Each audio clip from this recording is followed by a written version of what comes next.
Good afternoon, and welcome to Thinking Outside the Box on Disaster Recovery, a complimentary webinar from HealthSystemCIO.com, sponsored by Sungard. Just some housekeeping before we get started. My name is Anthony Guerra. I'm the editor-in-chief of HealthSystemCIO.com, and I'll be your moderator today. We encourage you to ask questions. We certainly think this topic lends itself to that. You can go ahead and type them in at any time in the bottom right-hand corner of your screen. Leave the default set to all panelists and send those in at any time. We'll take them later in the program. You see the URL on your screen to download the deck. We also have a shortened URL at the bottom of each slide, and I will send it out in the chat box, so you'll have plenty of time to get the URL. And we will have an archive of our event today that should be ready within 2 business days. You'll receive an email when it's ready, and a separate registration is required. Just so you have some idea how we're going to spend our time today, we're going to go about 45 minutes. First, we're going to hear from our good friend Jorge Grillo, CIO at Canton Potsdam Hospital. Then we'll hear from our sponsor, represented by Brian Matzinger, Director of the Healthcare East Region with Sungard Availability Services. And then we'll have our Q&A with Jorge. So without further delay, I'm going to turn it over to Jorge Grillo. Jorge? Thank you, Anthony. So, welcome, everybody. Thank you for joining us. And we're going to be talking a little bit about unusual options in the world of business continuity and disaster recovery today. To frame the conversation a little bit, we are a small rural IDN. Unfortunately, we're in one of the largest, least populated counties east of the Mississippi. We've only got about 90,000 people in the whole county, and the county is the size of some states. Canton Potsdam Hospital is a 100-bed community hospital. We have a lot of owned provider practices and captive practices. And we also have, as part of the IDN, a 25-bed critical access hospital and some freestanding urgent care. And we're also an ACO owner. So we live, eat, and breathe data every day as we try to make important business decisions. In terms of disaster recovery and business continuity, I think one of the most important things for any organization is trying to define, what do you really need? And along with that comes cost versus benefit. For a lot of CFOs, disaster recovery or business continuity is viewed more as an insurance policy. And like a lot of insurance policies, there's risk tolerance, business impact, recovery, and time objectives, and other losses that need to be figured into what you as an organization think you can afford and the best way to get there. There's also other considerations geographically. With us being as rural as we are up until very recently, we only had a single path for data to flow. It was not self-healing, it was not a ring, and functionally speaking, you tried to get data outside the county and somebody with a backhoe cut the fiber lines, you were pretty much hosed. And so you have to factor that into it, as well as weather, likelihood of disaster, regulatory and legal considerations. For us, like most smaller hospitals, the availability of dollars and resources was a big factor. We do have a okay data center. It's not tier 3 or anything like that, but it's a good solid tier 1, tier 2 data center. And we've got a secondary data center roughly a mile away from us, where we house some disk-to-disk backups and those type of things. The problem is if we ever get hit by a natural disaster, we don't have enough physical separation. We looked at the possibility of doing something with our critical access hospital, but the problem there is space and cost to do that. We also had limited solution vendors over the past couple of years that have stepped to the table and said, we do, true business continuity for your HIS. And we've spent a long time with the vendors that did have offerings on contractual issues, like, okay, you get 2 tests a year, but if a test fails, is that one of your 2 tests? And you'd be surprised that for some of the vendors out there, yes, it is. And so you've really got to think about, if you're going to host something off-site and you're going to be testing it and you're going to be relying on it, how much time, effort, money, cost, and other sort of things you're going to have to put in to ensure that, it's available as need be.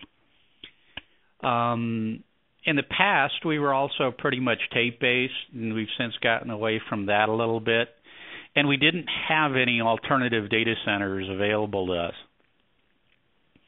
So our challenge now, well, if anybody looks at the industry news, hospitals have been down left and right. Boulder Hospital was down for a week. A Chicago hospital was down for 3 or 4 days. Hospital in Georgia was down for the better part of a week. And, some of that can be mitigated by business continuity or disaster recovery sites. Other times, your problems actually flow over into those sites, too. So you've got to think about how you're going to deal with restores and when.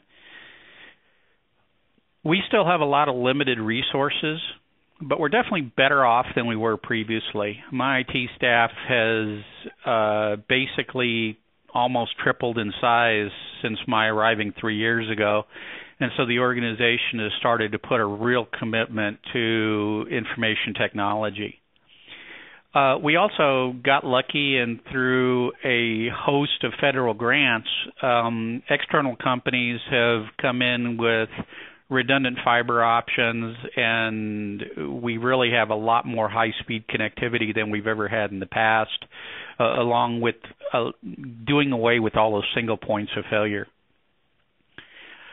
Our growth as an organization, we've literally almost doubled financially in 3 years. We've been just absolutely booming. And part of that growth has led to this huge reliance on not just core but secondary systems. And any kind of downtime is now looked at as, you're impacting patient care. We've got ORs going till midnight. We've got ORs going all the time in the weekend.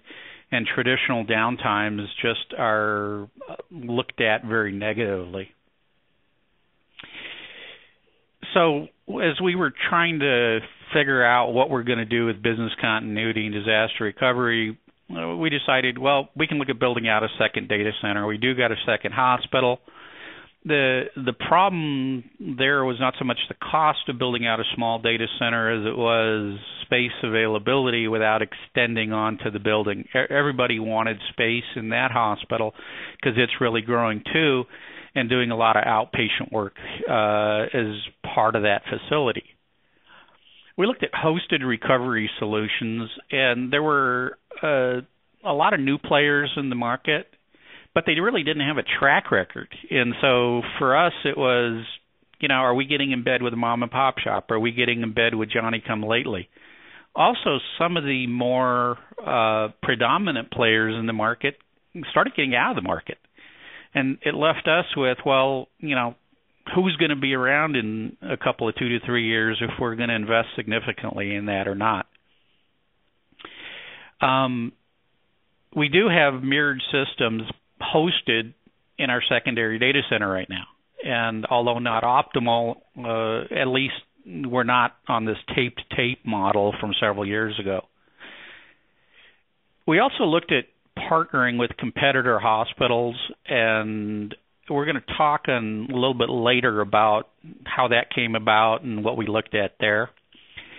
We looked at partnering with local companies and universities. The county, through some options, our way, and a couple of local universities said, hey, well, maybe there's something we can do together. We looked at, do we just move everything to the cloud? And that way we don't have to worry about system hosting or disaster recovery or anything anymore. Just outsource the whole darn thing. And there was pretty much a lack of players with a really good track record in that area that we were able to focus on. And the cost was kind of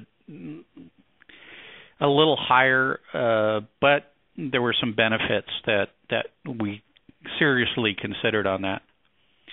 And then finally, we've got some tertiary partnerships that have started to mature over the past.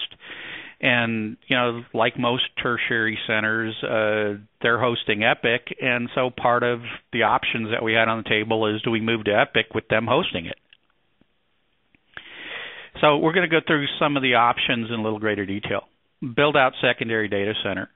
There's a lot of pluses that went to that. We control it. We can scale on demand flexibility. We decide the desired level of business continuity that we're going to put in there for the money that we have. So it's sort of like being self-insured, if you will. And everything stays within the IDN. So, just gave us a lot of flexibility there. The downside was it was going to be a design build. We didn't have a room readily available. There were facility issues and utilities and other hidden costs that kept layering on to build a secondary data center that we'd have to consider. Duplication of resources needs dollars and complexity. Part of the discussion came up, well, are we going to have additional staff at the secondary site that manages these mirrored or redundant systems? Finally, the length of time to complete and other considerations just said, this is probably one of the more costly models, and I don't know that we're going to get the bang out of buck from this. We looked at hosted recovery, and I've talked about that a little bit. We previously had hosted recovery models through a national vendor, and it was a pretty standard model. We send tapes to them, they restore them to their system, have them on site, and in X number of hours, we're back up. We didn't want to rely on tapes. Tapes are inherently flawed, and some studies say as much as 50% of the tapes that are out there that do backups, if you ever had to restore them, probably wouldn't work anyway. So we started looking at, how do we send them data, and that way, there's no delay in the transfer of whatever happens, and we've got a break point. There were vendors that definitely had that model as part of their solution. Obviously, the cost went up along with other things. And the biggest challenge that we had was lack of overall control of our disaster recovery model. So, for instance, if our HIS vendor did an update, and after that update, we wanted to do a restore back to a previous version and do a test or something that way. If it wasn't one of the two tests that we contracted for the year, it was going to cost us extra. And not knowing really how many tests do you really want to do, and how often do you want to fail over and run solidly, it was sort of this unknown cost and also complexity, because you got to schedule it with them, they got to get their resources ready, et cetera, et cetera. So we go back looking at a true redundant mirrored environment. Obviously double the hardware cost. Gives you usually the least amount of downtime and takes it and manages your organizational risk probably the best.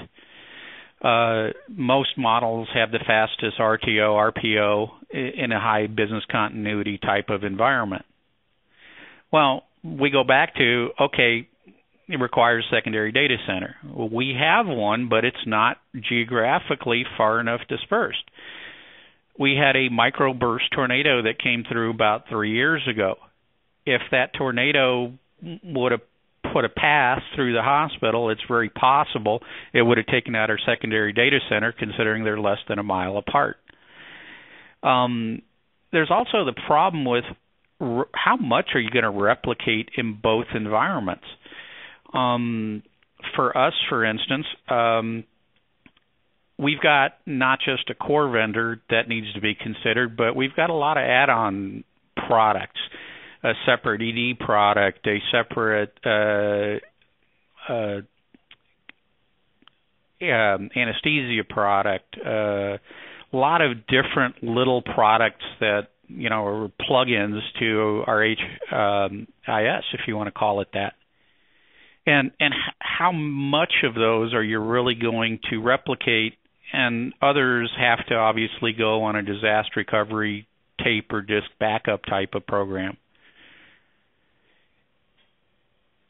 Also, if you have problems like became apparent for one larger site this year, when they had a downtime, it replicated over into their mirrored environment. And so they either had to go back several days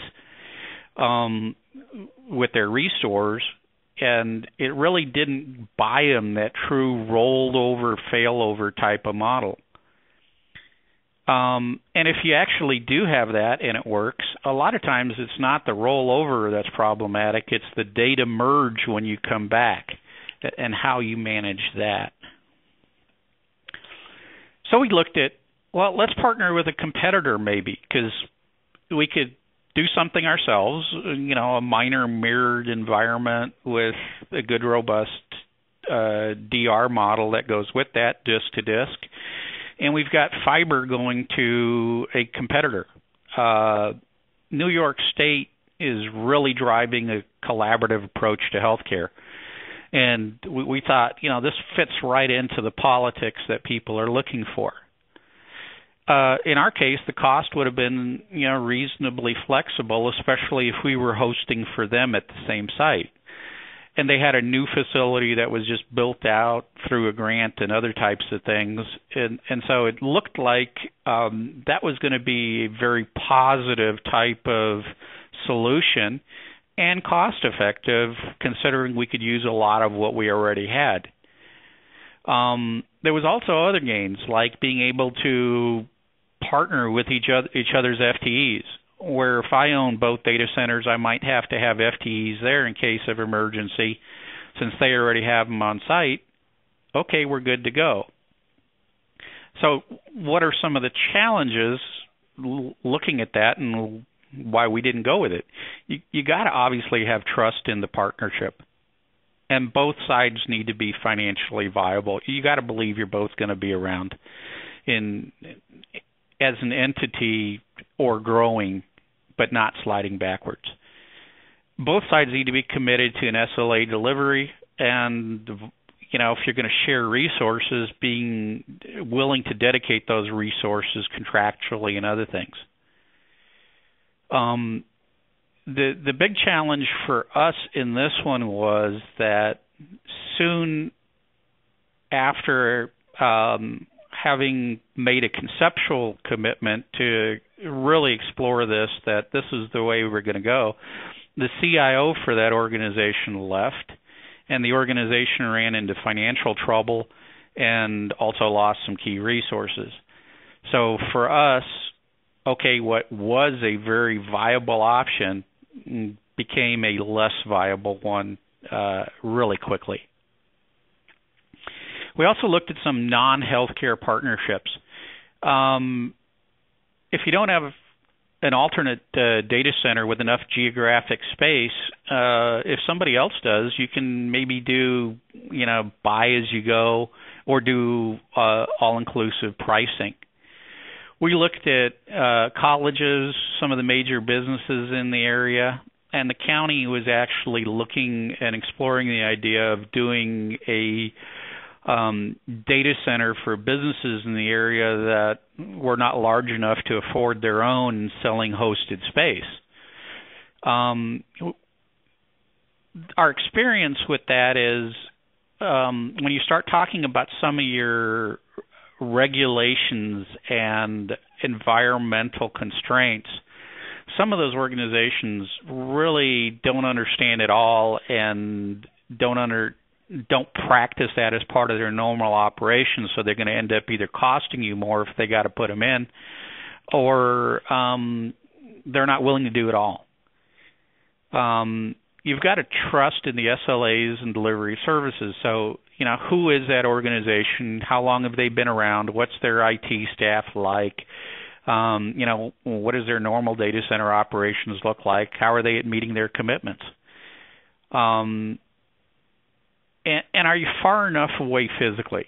One of the people that we really wanted to partner with was geographically only about an additional mile away from us.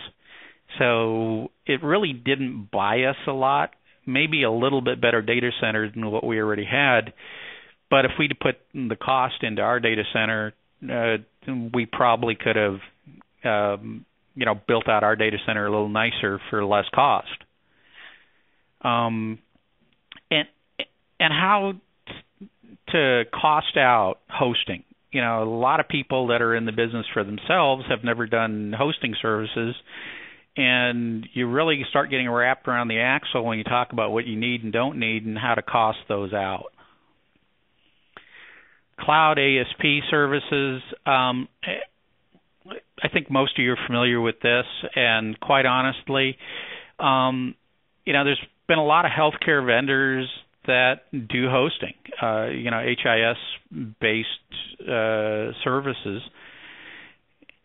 But what is the track record of success for them? How are they doing it?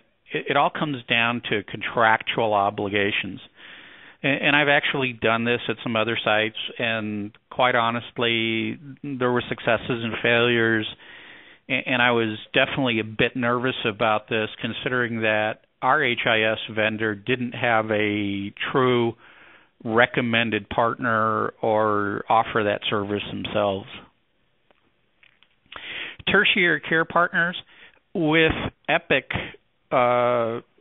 changing some of their licensing strategies, coming up with Epic Connect and those type of things, I think it opened up the Epic environment, if you want to call it that, to some people that previously couldn't afford it. And so, if a tertiary care hospital is hosting, it really limits some of the hardware and data back-end data services that you need at your site. But what kind of relationship do you have with your tertiary care partner? Where are you contractually with them? Where are you from a commitment perspective? Because they may have access to all your data. And so it comes down a lot to trust. You also may be tied down to their host configurations. Okay, we're going to do it this way, only this way. We're going to provide these services, and so therefore your docs have to use all this.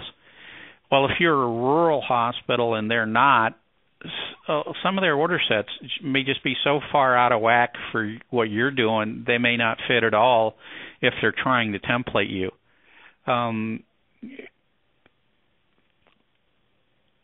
Also, outages. Everybody has downtime. Some of those are scheduled. What if their downtime schedule doesn't match convenient times for you all, or they're not flexible, or they're not willing to bend? And as a CIO and organization, you're really going to have to give up a lot of control and independence from what it is that you currently have to how that may be deployed later. And so trust becomes one of these huge, huge factors, because if, as a CIO, if you're making that suggestion to start exploring that, you could be playing bet your job if it doesn't go well. So in summation, I think you're going to find that I've said not one size fits everybody. the idea behind this presentation was not to take it and provide an option for you and say, this is what we did, this is what we recommend, this is how you should do it. But it is, just to tell you about our journey a little bit, the capabilities and limitations and other challenges that we had, and possible solutions that might be out there for you, especially when you start thinking outside the box with these unusual partnerships that could be huge, depending where you are geographically, who the players are in your market, and how competitive your organization is. Ultimately, trust is going to play a big, big factor in your decisions. But if you don't limit yourself to the traditional, I think you'll find that there's a lot of options out there that are unusual. So I think that concludes it for me, and I'll turn it over to Anthony. Very good, George. Thank you so much for that presentation. Now we're going to turn it over to Brian Matzinger, who's with our sponsor, Sungard Availability Services. So let me give you the control, and there you go. Thank you, Brian. Okay, great. Thank you, Anthony, and thank you, George, for that great presentation. I also want to thank HealthSystemCIO.com for giving Sungard this opportunity to share some additional information and some things to consider that hopefully you'll find beneficial as you're planning or working on your own organization's disaster recovery program. As George shared, there are numerous disaster recovery strategies and options for organizations to consider. One of the things we specialize in here at Sungard is really helping organizations navigate all these different options to really help find the right strategy for them. And to kind of mimic what George said, we see the same thing in that there really isn't one size-fits-all approach to disaster recovery. Every organization is unique, and every organization really needs to review their own particular environment and resources and develop a long-term program and strategy that's really best for them based on numerous factors. Now, one of the challenges we run into with our clients we work with is budgets. And this cartoon here, which you've seen before, is about 14 years old. But the concerns around budgets for disaster recovery are still something our clients deal with today and is actually one of our clients' top challenges. However, it's definitely not the only challenge. We work with about 500 different healthcare locations around the country, and from our experience, we've identified 5 common challenges that we're seeing with all these organizations as it pertains specifically to disaster recovery. The first one, as I mentioned, is the limited financial resources. About 2/3 of IT decision makers consider disaster recovery to be a priority, but less than 6% of their IT budgets are allocated towards it. So there's a bit of a standoff, if you will, here, and unfortunately, based on the trends we've seen over time, we don't see it changing much in the future. Healthcare organizations are complex. They're often running hundreds of interdependent applications and add-on products, as George mentioned, various storage and computing platforms, various different user groups, different locations, in-house systems, ASP models, and so forth. All of these different environments, if you will, with lots of change, all of which need to be considered. And there's things that are happening, like virtualization and application consolidation on the IT front, that are certainly helping. However, the hybrid IT environment in healthcare is not going away anytime soon, and it does add a challenge when it comes to implementing disaster recovery. Now, as with other industries, there's a financial impact associated with downtime, as we all know. However, with healthcare, there's a greater need for uptime, as downtime can now have a direct impact on patient care and safety. And while this is recognized as an issue, it's something that most of the healthcare organizations we work with really have difficulty determining what their organization's tolerance is for IT-specific downtime, especially when it comes to their clinical systems. Regulations around data privacy, security, and availability are another challenge. And as you know, these requirements are not always very straightforward, but certainly important as you balance your needs of the organization along with that of the regulatory requirements. And then finally, there's the people. And from our experience, healthcare IT organizations have smaller IT support teams than what we see in other industries. We are seeing increase in staffing, but it's still not up to what we're seeing in other industries. So building a disaster recovery program around the availability or even location of support staff is often problematic when these individuals are already balancing multiple priorities and so forth. In addition, there's a very high probability that these individuals could be impacted by the same outage and may not be able to respond effectively at a time of disaster. From our experience, at a time of a major outage or disaster, organizations generally have an increased need for staffing and do not have really the personnel resources to do it at all.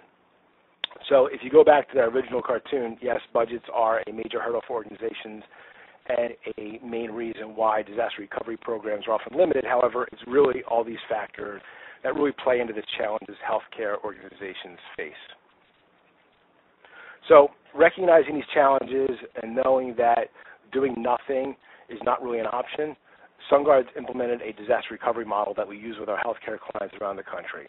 And the goal of this model is really to address the challenges I mentioned before, but also focus on minimizing any unnecessary costs, being that budgets are still a major concern. And we do this by leveraging investments that our clients have already made in different aspects of their environment. So what we'll do is we'll come in, we'll review the client's environment, including the applications and application tiering. We'll identify the gaps that may impact the recovery goals, and then ultimately recommend or provide the missing components necessary to implement the program. So it's not a full-fledged, all Sungard necessarily. It's going to be components of what the client has in-house, along with other components outside. Now, in most cases, these programs are implemented in phases. And what that does is it allows the organization to enter into a successful disaster recovery testing program and then build upon this over time. This also helps with the budgets because most organizations generally can't get full budget in the first year. It kind of increases over time, if you will.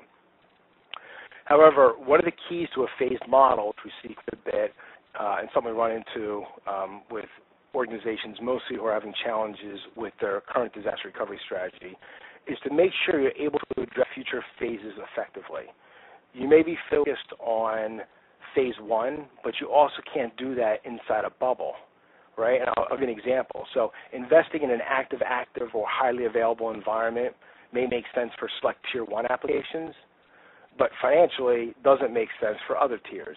So if your model doesn't have the ability to scale and account for multiple technologies and different recovery times and points and goals that differ from that initial phase, then you're likely going to be spending significantly more than necessary, or, which is more often the case, not be able to afford disaster recovery for follow-on applications and tiers.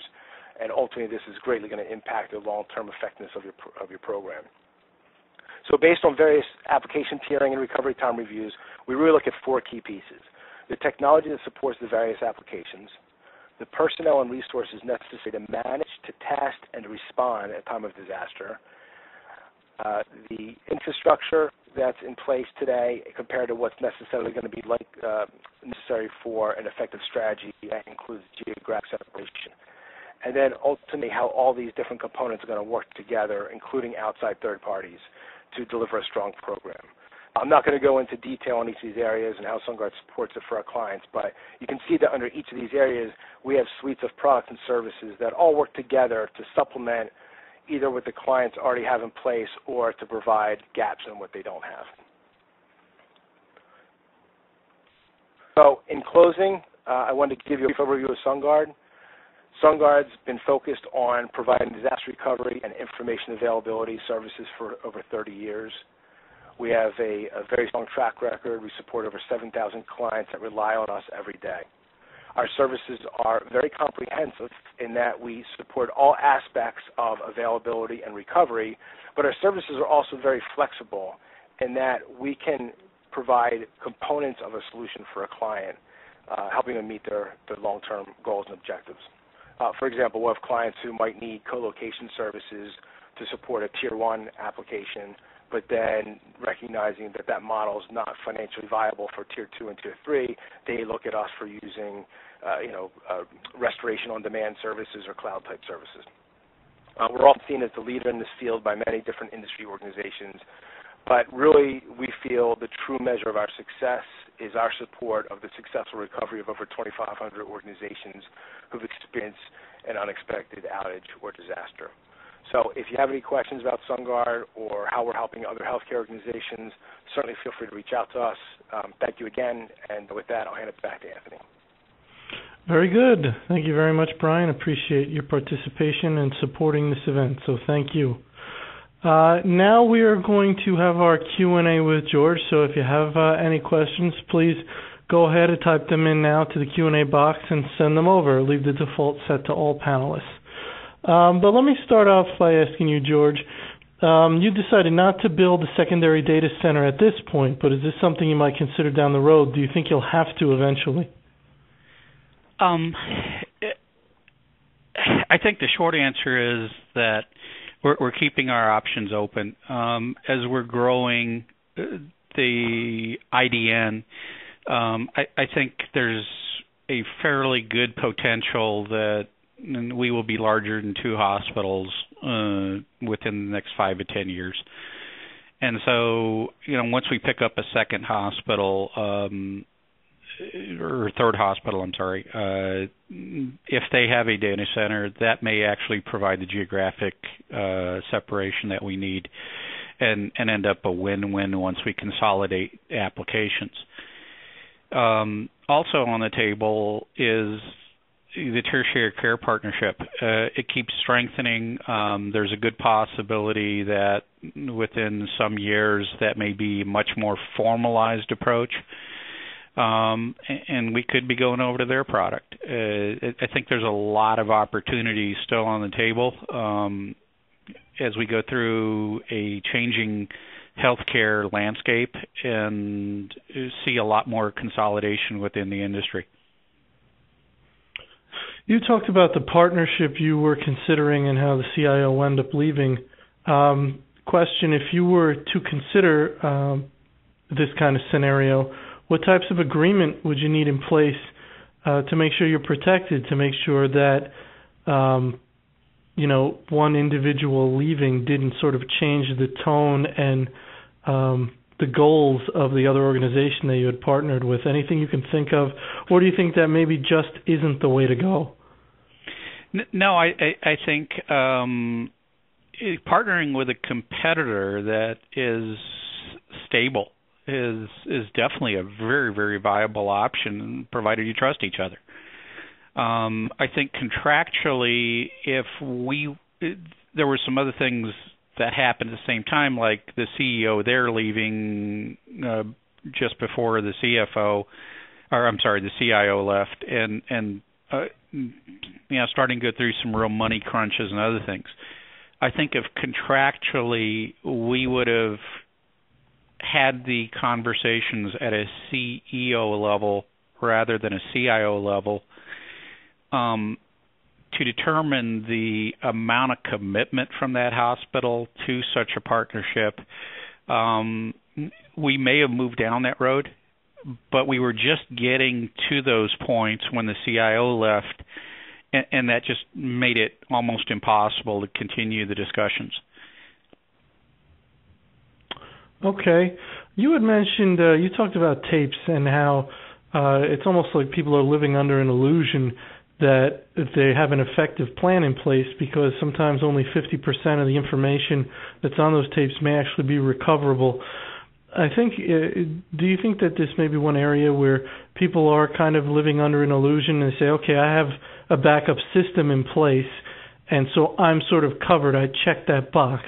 But the goal really is to be able to get that information and bring it back to life. And as you made a great point about integrating it with and you may have to articulate this better than I can, but integrating it back into the sort of live data. Talk more about the actual goal and the need of having data that you can actually recover and not just sort of checking off a box and kind of kidding yourself. Well, I think Brian can talk to this a little bit too, but in healthcare, we've got a lot of legislative requirements to keep data for excessive periods of time, up to 28 years on a newborn. if you're a high-risk OB area, keeping that newborn data for 28 years is critical because some of your lawsuits are 13, 14, 15 years down the road. And, paper is good, but paper gets lost. Also, there's a lot of information that never makes it to paper from inside an HIS or inside a specialty system, like an anesthesia. Yeah, there's summaries of care, there's physician notes and other stuff that make it to the record, but there's actual data points that never move over. And so you've got to keep those systems and the ability to keep that data for long periods of time.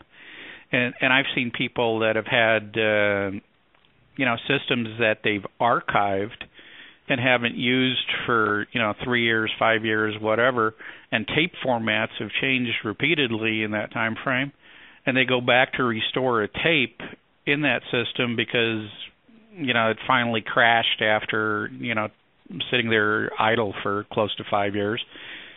And functionally speaking, either the tapes wouldn't restore or they didn't even have anything to read it. They had to go out to eBay looking for older tape models to be able to read those tapes in.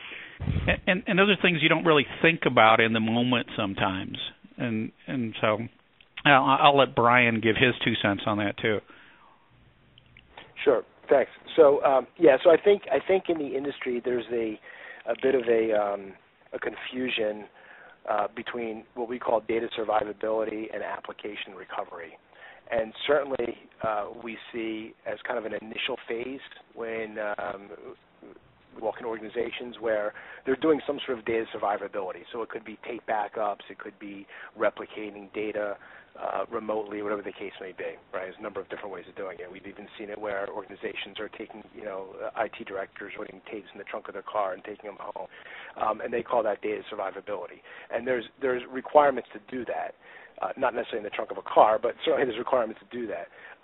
Application recoverability is really a different animal. You might leverage that data, those tapes or that backup data to recover the applications, but it's really the end user access to the proper information, the proper system, so they can continue to provide patient care. Right? That's really what we focus on. So there's, again, I think there's kind of a difference between those two, data survivability and application recovery, but many times the kind of paths cross, and we need to consider that when you're building a program. Great. George, let me ask you one more question before we go. You mentioned the number of tests that you are permitted sometimes from a vendor. Can you negotiate a higher number? And, I understand the concerns there that, especially if you fail one, well, we want to do another one. Why would we just say, okay, we failed, we only have one more and we can do it 6 months later? It's sort of testing until you get it right and then continually doing so. So just your thoughts around that and you having the flexibility to test until you're satisfied. Well, I think the devil's always in the detail. And when you're talking partnerships with third-party vendors like that or support vendors, really the details are the contract. And so, a lot of times what we've found in dealing with, especially with some of the newer vendors to the market, they come in at a real low price point, and you're trying to figure out what are they doing different, how are they doing it? And you start getting into the little contractual nuances, like, what's your recovery point time? What do they have on site ready to go, or are they going to have to build it for you? Same thing with testing. Most of them will include 2 tests a year, but how is that test actually defined? Mm-hmm. And does it have to be a successful test? When I tried to change test to successful test in a contract, we went back and forth a lot on what does successful even mean. Mm-hmm. Right. My idea of successful is totally different than their idea of successful. So, it really becomes a lot of definition. I once took a class in contracting language for software contracts. And the one thing the person pointed out more than anything else is almost every single word you have in that contract needs to be defined. Because some point in time, if things go bad, somebody's going to reference that definition. And so you all have to be on the same sheet of music with how you're defining uptime, downtime, the SLAs, customer satisfaction even. You know, if some people, say, well, I'll guarantee you 95% customer satisfaction. Okay, well, how are you going to define that customer satisfaction? Et cetera, et cetera. And so I think those are some of the tough challenges to work through, but most vendors are willing to talk, negotiate, and do that, but I think you'll find you're at a much higher price point than when you first went in. Mm-hmm. All right, very good. George, I want to thank you so much. And when we conceived this together, I think it's worked out exactly as I'd hoped, which was to explore your thinking as a CIO who's going down the road of disaster recovery and investigating all his options, and for others to be able to hear that thought process, I'm sure has been helpful. I want to thank our sponsor, Sungard, and Brian very much for supporting this event and this education to the industry. You will receive an email within 2 business days when our archive is ready and a separate registration is required. For those of you who have the Chime CHCIO certification, you're entitled to 1 credit for each one of our webinars you attend.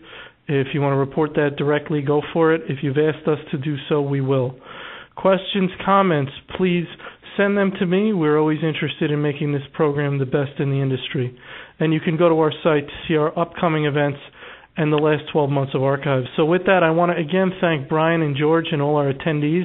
Everyone have a wonderful day.